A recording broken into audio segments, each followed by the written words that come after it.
Further opposition to the rebuilding.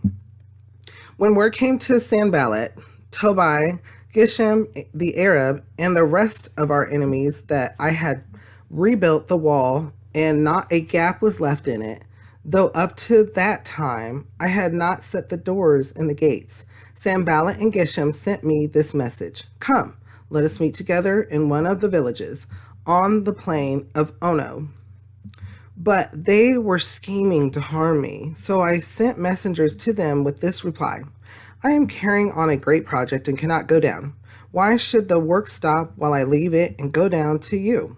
4 times they sent me the same message, and each time I gave them the same answer.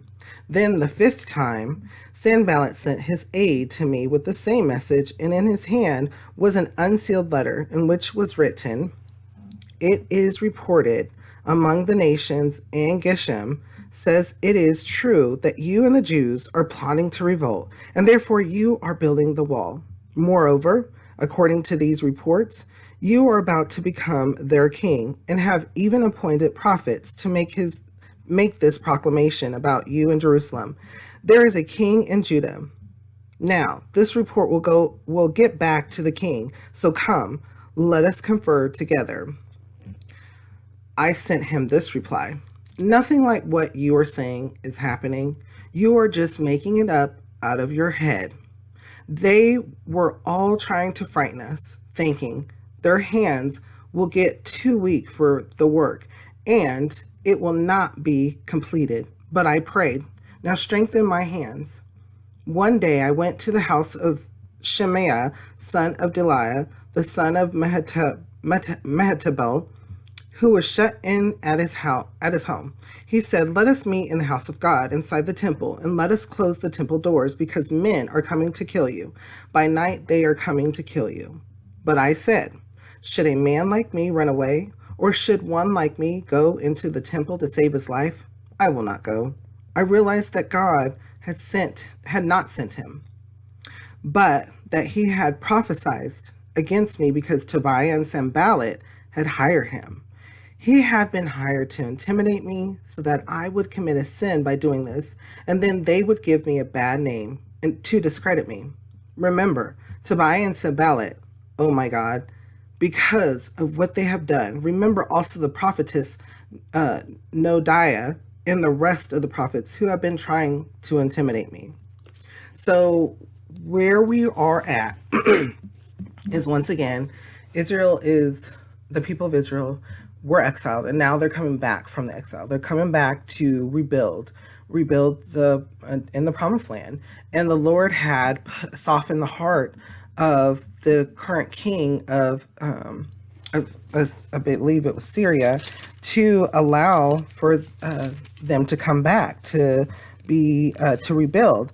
And Nehemiah was literally a cupbearer to the king. And correct me if I'm wrong in the comments. And he had a rapport. He had a relationship with the king and queen, and the king and queen were very interested in how Nehemiah was.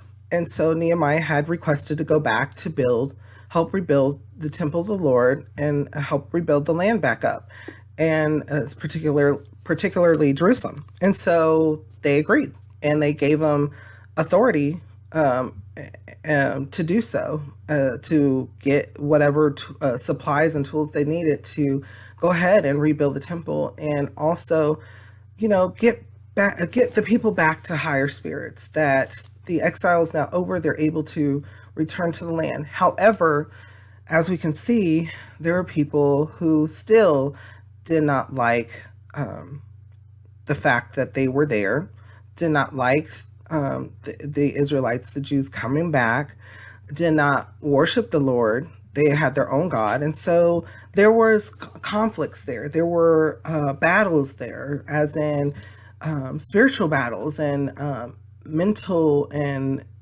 potentially even physical battles, to the point where Nehemiah had to get together, at some points, to help protect themselves, and pray to the Lord. By praying to the Lord and relying on the Lord's guidance. And the Lord was at work the whole time, so that they didn't really come into any type of physical conflict. But as we can see, the plotting and the planning and the scheming is still going on.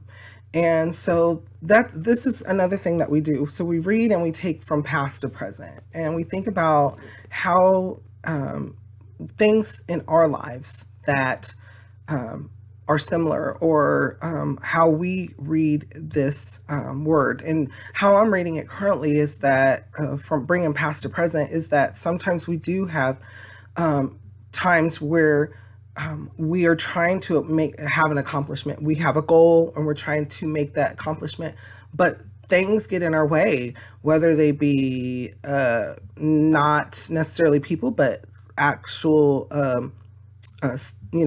stepping stones, or issues that arise that may be of nature, maybe of what it may be. And then sometimes also as well, it could be people, it could be things that are trying to prevent, whether it's out of jealousy, whether it's out of just hatred, whether it's just out of trying to deter and intimidate. Those things can happen. And as we can see here, Nehemiah time and time again gives us an example, a prime example of what to do. And that is turn to the Lord. Turn to the Lord, pray about it, ask for guidance, and the Lord can provide. The Lord will provide. The Lord will make those accomplishments. The Lord will give us strength and encouragement and hope. And so that's what I can see through here, through reading this part. What kind of thoughts or feelings come to your mind? How does it make you feel, and what does it make you think?